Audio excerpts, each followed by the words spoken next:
Hello there, my friends. Welcome back to my channel, Fabulously Frugal and Fancy. I'm so glad to be here with you today. Today is exciting for me because I am going to show you what I do with two Dollar Tree wreath frames that are shaped like the football wreath frames.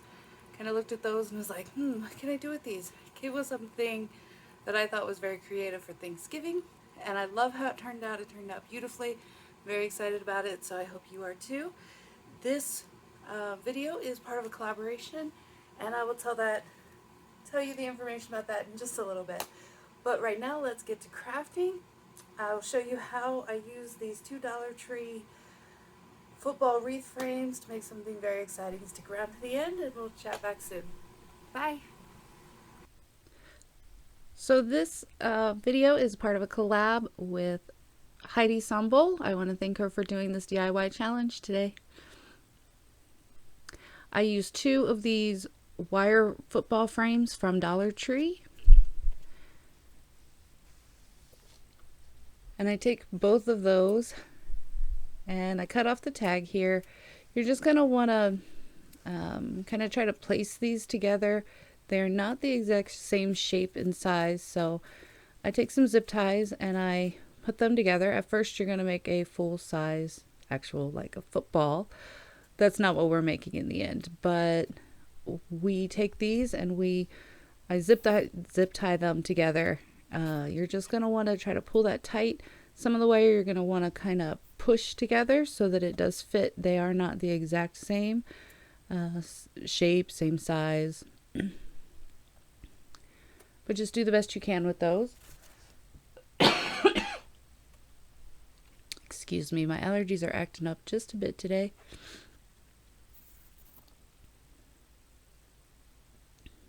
Now, I will tell you, most Dollar Tree wreath forms, wreath frames, whatever you want to call them, are bendable, are pliable, can cut very easily. However, with these football frames that I picked up, that is not the case. These are stiff, they are sturdy, they are very thick, and I got wire cutters and I attempted to cut them because I had cut other Dollar Tree wreath frames before myself with no problem. These I was able to cut through, but it took a lot of force, a lot of strength, and I was not able to keep doing that. So I took it to somebody else and he cut it for me. He's got a lot more hand strength than I have. See, I'm putting all of my strength there and I'm able to cut it, but I was like, nope, I'm taking it to him. So I took it to him and he cut it for me. My boyfriend has a lot more hand strength than I do. It seemed pretty effortless for him. It was not for me. And as you can see, I'm going to make a cornucopia.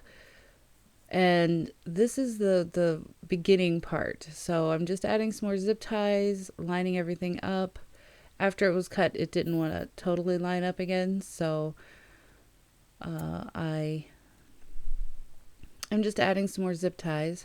I had this lace. It was from the wedding section, and it was white. It is glittery. I dyed it with coffee. I did not show that on video because I don't have the camera in my kitchen, so I just put that in a pot with some boiling coffee. Took the whole roll and just slid it off of its little spindle and dyed the entire thing with coffee so that it could be brown. I wanted a little bit darker than this, but that's okay. It's at first I was going to try to weave it through the frame, but I decided I didn't want the frame to show, so I took a paper bag from a grocery store and I start wrapping it around, gluing it to itself. Not necessarily gluing it to the frame, but you don't really need to because I'm gluing the bag around the frame and gluing the bag to itself through the frame, so it holds pretty well. I tuck it in on the inside and I've used the back of the paper to kind of form that horn of the cornucopia.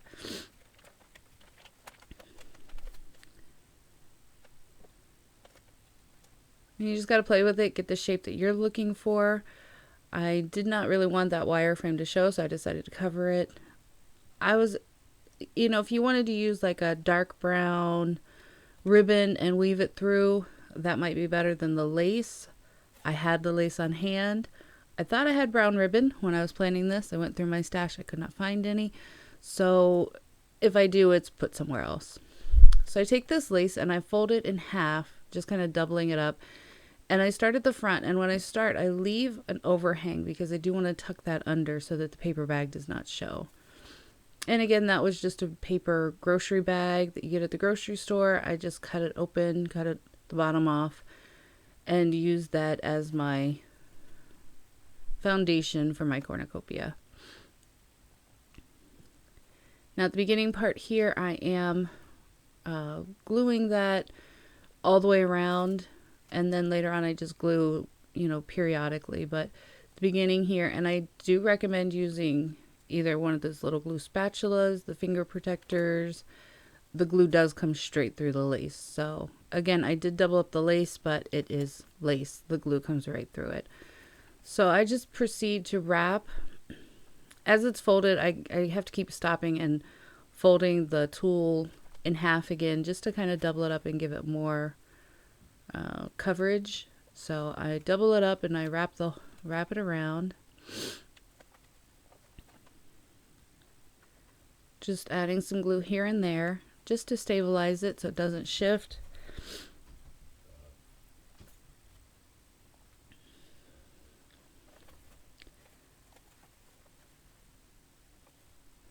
Now, as you get toward the little horn of the cornucopia, you have to kind of, I think I cut it.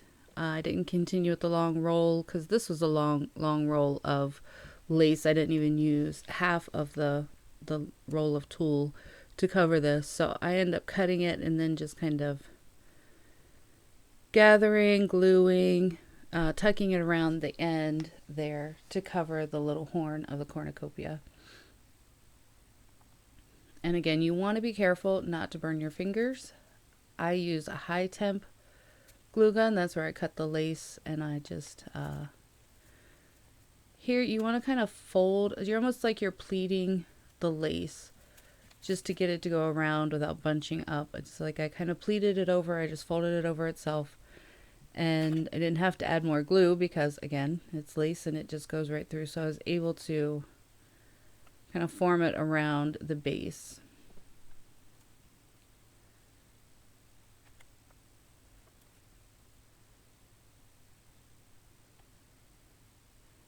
Again, I'm using finger protectors. I have burned myself badly. Had quite a few blisters on my fingers and not been able to craft for a few days. So I do try to use the finger protectors. I do try to protect my fingers. I can't say I always put them on. I can't say I always remember, but I am trying to do better with that because my fingertips do not like the hot glue. You just want to go around that whole horn until it's completely covered, until you're happy with the results. I just keep pulling and tugging and gluing until I'm happy with the way that it covers. And then I want to tuck the lace into the cornucopia so that you can't really see that paper bag and it's covered inside. So covered around the front edge. Also, that covered up the bare part of the frame where those pieces of the wire were sticking out. They were a little sharp. I did not want them to be poking out necessarily. So when I covered it with paper bag, that took care of that. And then the lace just covers that and makes it pretty.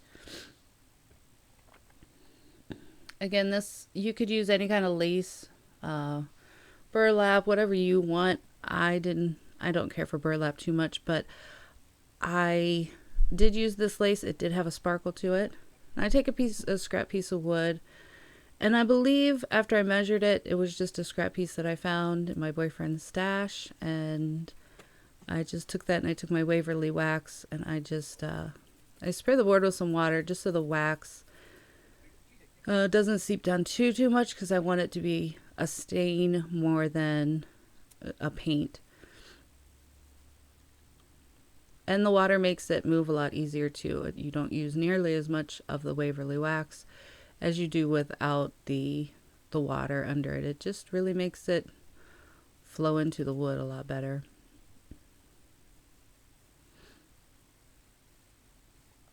Now those little containers that I put my Waverly wax in, there's one with Waverly wax and one with Mod Podge. Those are just little sauce containers that I got at the Dollar Tree, and I believe they were 2 for $1. You can hold like salad dressings. They're in the food storage section. I believe they hold salad dressings typically.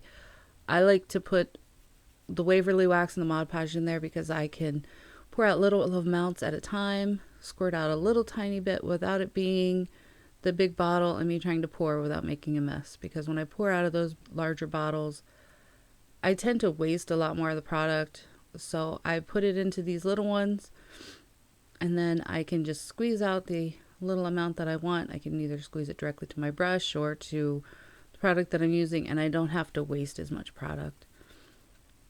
It works well for me. And if it was only, I think they were 2 for $1. Even if they were $1 a piece, it's not too bad. And I just want to make sure the sides are covered. I don't worry about the bottom because it's not going to be picked up. Underneath, you won't see the bottom at all. I have this little Halloween tag. Those did come 2 for $1. And I just love the shape of them for wreaths, for anything. They were just a pretty shape. Now this orange was regular apple barrel orange, and I mixed it with some of the Waverly wax to darken it, make it look like more of a pumpkin-y color. And I use these containers when I mix paints because I tend to mix too much. I always mix more than what I need, and I don't want to waste it, so I mix it in these little containers with the screw top lid. Then they're airtight, and I can reuse it throughout the season. Now I glue my cornucopia down. I do go back, and I don't believe I showed on camera, with the staple gun and staple over top of those wires inside just to stabilize it more. And I have these gold cursive stickers from Dollar Tree. And I just want to spell out the word blessed.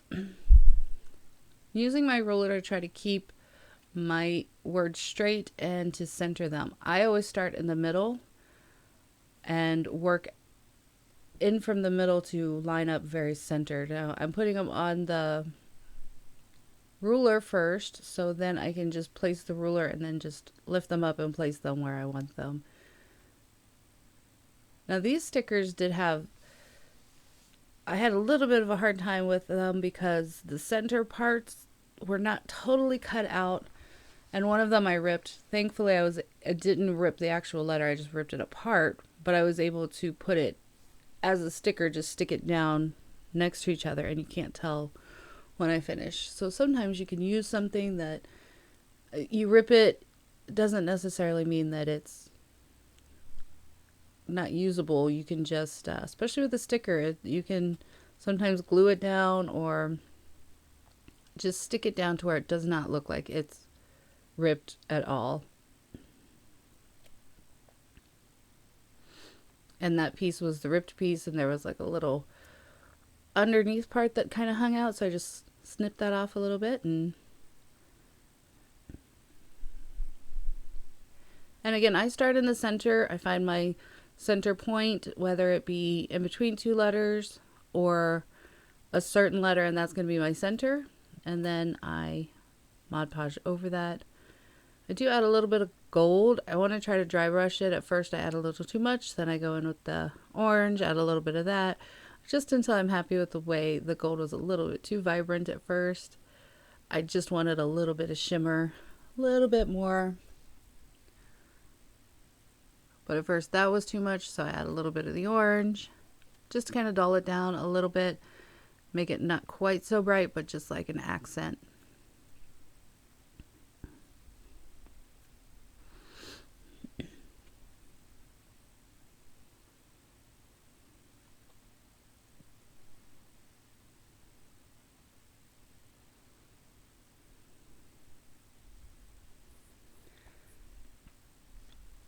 And you just got to play with it until it looks good to you.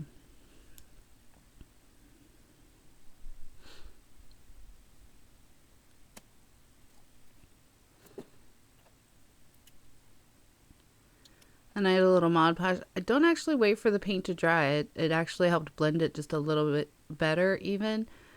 I just Mod Podge over all of that to secure it all in, make sure that it's all there. I take a piece of foam and I put it inside the cornucopia.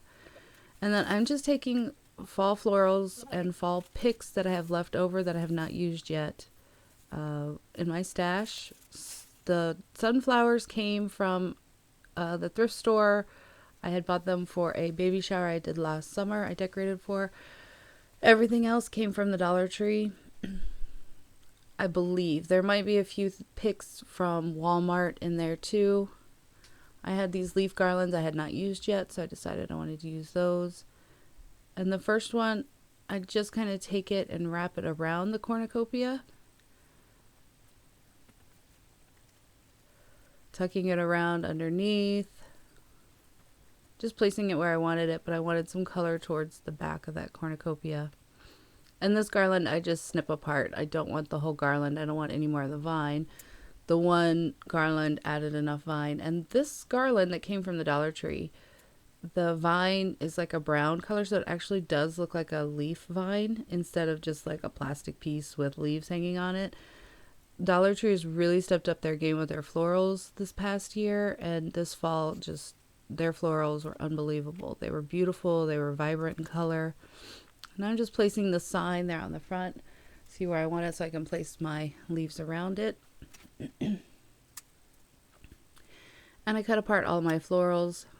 I like to go ahead and cut them at the beginning and take off those pesky tags that come from the Dollar Tree. Those sticker tags, I do not like those. I always have to fight with those to get all the sticky off of the florals. Now it's a little bit tricky at first to get the styrofoam to stick in there because again you're just working on a wire frame. So I added a little bit more hot glue, added it right to the paper bag in there, and that seemed to hold it pretty well. I just start adding my leaves first to get the foundation in there. And these are that muted orange leaf, but the other leaves are brighter colors, so they all blend in really well. And some of these have pumpkins on them.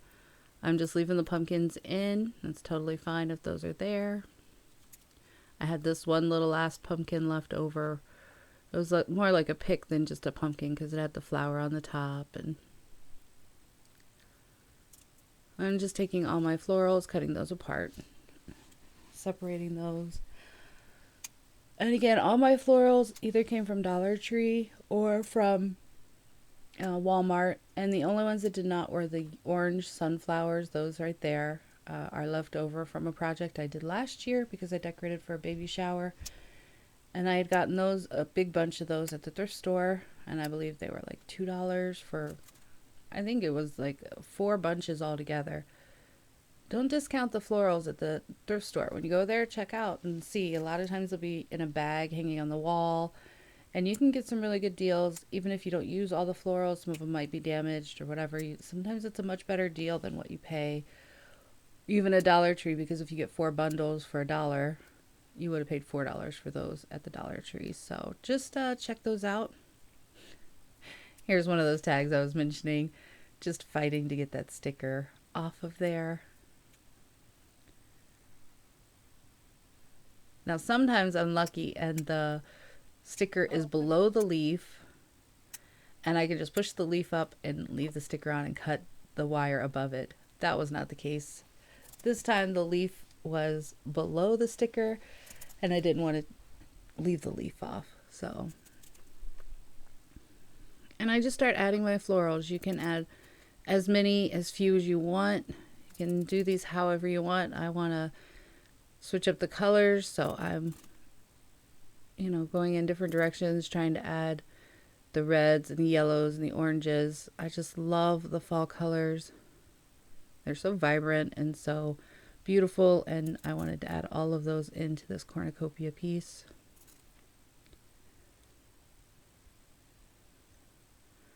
Now, some of those I'm adding directly to the wood because I want them to look like they have fallen out of the cornucopia, like they're cascading out.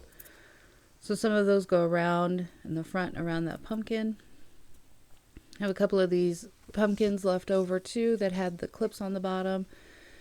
And I want to use up everything that I can because this is probably the last fall decoration I plan on making. So I want to use up everything in my stash that I possibly can. Angling that pumpkin up a little bit. I finally glue my sign down. I glue it to the cornucopia and then I go in underneath and add a bead of glue right below where the sign is sitting against the wood just to secure that in place. And now I'm just gluing on that garland I had wrapped around earlier. I hadn't glued it down. And adding in a few more pieces here and there, just wherever I think that they look good. You just have to see what looks good to your eye. And I'm trying to make it even as, you know, in the front and in the back. And I do decide, please don't mind my dog. He's downstairs barking if you can hear him. He's a little tiny dog with a big bark. He thinks he's a large dog. My large dog is actually laying here beside me in the floor very quietly, so please ignore the barking dog.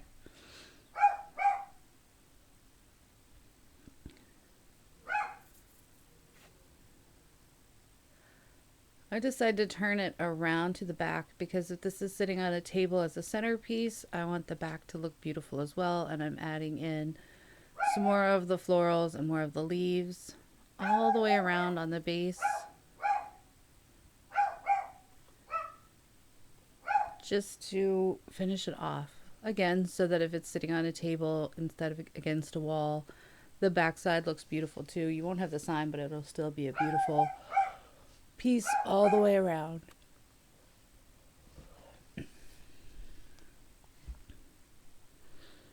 And that is it. That is all that I do for this piece, this beautiful cornucopia. I love how this turned out. Here's some finished pictures. Again, I truly love how this turned out, all the vibrant colors, and I honestly could not resist. I actually had to take it outside and take some pictures too because I think that it just shows so much better in the actual sunlight. And here is this outside. It just turned out so beautifully, and I'm so happy with how it turned out, and all from 2 Dollar Tree football wreath frames. Let me know what you think. Leave me a comment in the comment section below. Hit a like, subscribe. I hope you enjoyed this as much as I did.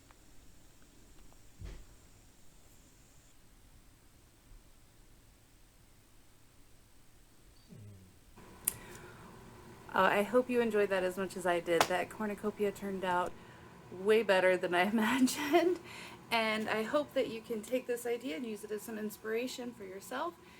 Let me know in the comments below if this is something that you would like to try. If this is something you would like to try, then, you know, it turned out pretty easy. It wasn't very hard to do. If I didn't mention it in the comments, in the voiceovers, those wreath frames were very sturdy, very difficult to cut. So I couldn't do it on my own. I actually needed help with that one. Most Dollar Tree wreath frames are very flimsy. These were not. So just be prepared for that. It is a beautiful display that I hope you took some inspiration from. I hope you have a blessed day. I hope you enjoy crafting. And if you like this video, please like, subscribe. If you came from the collab, please let me know in the comments below, just so that I know if I'm going to do any more of the collabs in the future or anything like that. But please just let me know how you came to my channel. Thanks. Have a blessed day. Bye.